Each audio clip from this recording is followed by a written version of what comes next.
వీరమల్లు దెబ్బకు అయోమయంలో Kingdom. అక్కడున్నది power star, అసలే డిప్యూటీ సీఎం. థియేటర్లో పవన్ని చూసి 3 ఏళ్ళు. ఈ ఆకలికి కింగ్డమ్ బలవుతుందా అనే డౌట్. ఇప్పుడు ఏం చేయాలి? ముందుకి వెళ్దామా, వెనక్కి తగ్గుదామా?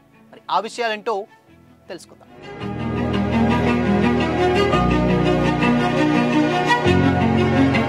Hi, hello, welcome to Disha TV. Power star Pawan Kalyan act చేసిన హరిహర వీరమల్లు కొన్ని గంటల్లో థియేటర్స్లోకి రాబోతుంది. చాలా ఏళ్ల గ్యాప్ తర్వాత పవన్ కళ్యాణ్ సినిమా వస్తుంది కాబట్టి సందడి మామూలుగా ఉండదు కదా. అసలే పోటీ కూడా లేదు, సోలోగా రిలీజ్ అవుతుంది. అండ్ దీనికి ముందు థియేటర్లో ఆడుతున్న పెద్ద సినిమాలు కూడా ఏమీ లేవు. దీంతో 90% థియేటర్లు వీరమల్లును వేస్తున్నారన్న టాక్ కూడా ఉంది. అయితే 2 తెలుగు రాష్ట్రాల్లో అన్ని ఏరియాల్లో ఇదే పరిస్థితి. ఇక విలేజ్లలో ఉండే సింగిల్ థియేటర్లు అన్నీ కూడా వీరమల్లికే ఇచ్చేస్తున్నారట. ఉత్తరాంధ్రలో అయితే 150 థియేటర్లు ఉంటే అందులో 135 థియేటర్లో వీరమల్లు సినిమానే వేస్తున్నట్లు టాక్ ఉంది. ఇదే ఇప్పుడు కింగ్డమ్ను అయోమయంలోకి పడేసింది. ఒక్క ఉత్తరాంధ్రలోనే కాకుండా సడెడ్ నైజాంలోను అండ్ వీరమల్లికే మెజార్టీ థియేటర్లు ఇచ్చేస్తున్నటువంటి కూడా టాక్ నడుస్తుంది. వారం రోజుల తర్వాత అంటే జూలై 31న వస్తున్నటువంటి విజయ్ దేవరకొండ కింగ్డమ్ మూవీకి థియేటర్లు ఇస్తారా లేదా అన్నది ఇప్పుడు పెద్ద క్వశ్చన్గా మారింది. అప్పటికే వీరమల్లు రిలీజ్ అయ్యి వారం రోజులే అవుతుంది కాబట్టి టాక్ బాగుంటే ఇవ్వడం కష్టమే. ఒకవేళ టాక్ అటు ఇటుగా ఉంటే మాత్రం ఏమైనా థియేటర్లు ఖాళీ అవుతాయో చూడొచ్చు. కానీ ఓపెనింగ్స్ కోసమైనా థియేటర్లు వీరమల్లు నుంచి 50% అయినా ఇవ్వాలి. అది జరిగే పనైనా అంటే డౌట్ అనే అంటున్నారు ట్రేడర్స్. ఎందుకంటే పవన్ కళ్యాణ్ సినిమాని తీసేసి కింగ్డమ్ మూవీని వేస్తే జరిగే రచ్చ అంతా ఇంత కాదు. ఇప్పుడు బయ్యర్లు అండ్ దాని తర్వాత ఎగ్జిబిటర్ల నుంచి కింగ్డమ్ ప్రొడ్యూసర్ నాగవంశీ డీల్ చేసుకోవాలి. అది ఎంతవరకు సక్సెస్ అవుతుందో తెలియదు, కానీ ప్రజెంట్ ప్రమోషన్లలో బిజీగా ఉంది టీం. మరి వీరమల్లు నుంచి కింగ్డమ్కు థియేటర్లు వస్తాయా లేదా అన్నది చూడాలి. ఎందుకంటే ఒకవేళ కింగ్డమ్ ఆల్రెడీ జూలై 31న ఆల్రెడీ అనౌన్స్ చేశారు. ఇప్పుడు వీరమల్లుకు బజ్ లేదు అన్న టాక్ కూడా నడిచింది. బట్ అనూహ్యంగా పవన్ పెట్టినటువంటి ఒక ప్రెస్ మీట్ అండ్ దాని తర్వాత నిన్న ప్రీ రిలీజ్ ఈవెంట్లో మాట్లాడినటువంటి మాటలతోటి వీరమల్లు మీద ఎనలేని బజ్ వచ్చింది. అండ్ దానికి తోడు లేటెస్ట్గా ఇప్పుడు ప్రీమియర్స్ ఒకటి ఇస్తున్నారు. అంటే గతంలో రిలీజ్ అయినటువంటి పుష్ప తర్వాత మళ్ళీ ఒకరోజు ముందు నైట్ ప్రీమియర్స్ ఏ సినిమా కూడా వేయలే. ఎందుకంటే ప్రీమియర్స్ చేస్తే చాలా వరకు మైనస్ కూడా ఉంటుంది. పాజిటివ్ టాక్ వస్తే ఓకే, చాలా ప్లస్ అవుతుంది. But in case divide talk వస్తే కనుక చాలా నష్టాన్ని ఎదుర్కోవాల్సి వస్తుంది ఏ సినిమా అయినా. అలాంటి సాహసమే ఇప్పుడు చేసి హరిహర వీరమల్లు అంటే ఒకరోజు ముందుగానే రాత్రి 9:30 షోస్ ప్రీమియర్స్ అనేది స్టార్ట్ అవబోతున్నాయి.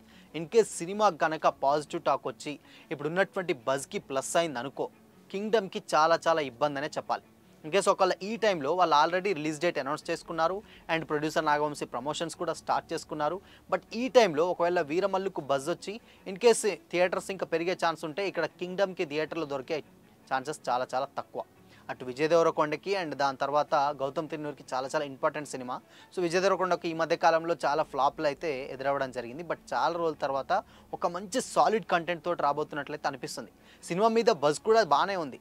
బట్ ఇక్కడ ఇష్యూస్ వచ్చేసి థియేటర్స్ అండ్ ఆంధ్ర. ఆబ్వియస్లీ ఆంధ్రాలో పవన్కు ఉన్నటువంటి క్రేజ్ ప్రత్యేకంగా చెప్పనక్కర్లేదు. అండ్ స్టిల్ ఇప్పుడు ఆయన ఏపీ డిప్యూటీ సీఎం. బట్ అలాంటి ఒక వ్యక్తి సినిమా వస్తుందంటే అది కూడా 3 ఏళ్ళు అవుతుంది ఆయన సినిమా వచ్చి. బ్రో మూవీ 2023లో వచ్చినటువంటి బ్రో మూవీ తర్వాత ఇప్పుడు మళ్ళీ 3 ఏళ్ల తర్వాత అది కూడా solo movie and for the first time pan India మూవీగా రాబోతుంది వీరమల్లు. మరి ఇవన్నీ దాటుకొని కింగ్డమ్కి థియేటర్లు ఇస్తారా అంటే అది ఒక పెద్ద క్వశ్చన్ మార్క్ అనే చెప్తుంది. బట్ ఈ టైంలో మరి ఏమన్నా పోస్ట్పోన్ చేసుకుందామా అని అంటే మాత్రం ఇంకొక వారం ముందు పోస్ట్పోన్ చేసుకుంటే చాలా ఇబ్బంది. బట్ ఇన్ కేస్ ముందుగానే ఈ సినిమాని అంటే కింగ్డమ్ని జూలై 31 కాకుండా అట్లీస్ట్ ఆగస్ట్ 7కి అలా వేసుకుంటే బాగుండన్న టాక్ ఉంది. బట్ కాకపోతే ఆగస్ట్ వచ్చేసరికి అటు వార్ 2 కూలీలు వచ్చేస్తున్నాయి. బట్ అది ఒకళ్ళు ఉన్నా కానీ 1 వీక్ సరిపోయేది. బట్ ఇక్కడ కూడా ఏంటంటే కింగ్డమ్కి 1 వీక్ సరిపోతుంది. బట్ మేము చూడాలి మరి. అంటే ఇన్ కేస్ ఓపెనింగ్స్ కోసం అన్నా ఆల్రెడీ ఓటీటీ తోటి చాలా భారం తగ్గించుకుంది. ఆల్మోస్ట్ ఒక 50 కోట్ల డీల్ వరకు కూడా ఓటీటీ డీల్స్ కంప్లీట్ జరిగిపోయింది ఆల్రెడీ కింగ్డమ్కి. సో కాబట్టి వాళ్ళకు ఉన్నటువంటి ఒక పెద్ద భారం దిగిపోయిందని చెప్పాలి. బట్ ఇప్పుడు ఓపెనింగ్స్ అండ్ దాని తర్వాత కలెక్షన్స్ చాలా ఇంపార్టెంట్. మరి ఇలాంటి సిచ్యువేషన్స్లో హరిహర వీరమల్లును దాటుకొని కింగ్డమ్కి థియేటర్స్ ఇస్తారా? ఇస్తే ఇన్ కేస్ అక్కడ కింగ్డమ్ టాక్ కూడా చాలా ఇంపార్టెంట్. ఒకవేళ next week already Kingdom release అయింది అనుకుందాం, ఒకవేళ అయినా కానీ కంపల్సరీ ఒకవేళ డివైడ్ టాక్ వస్తే మాత్రం మళ్ళీ హరిహర వీరమల్లికే బజ్ వస్తుంది.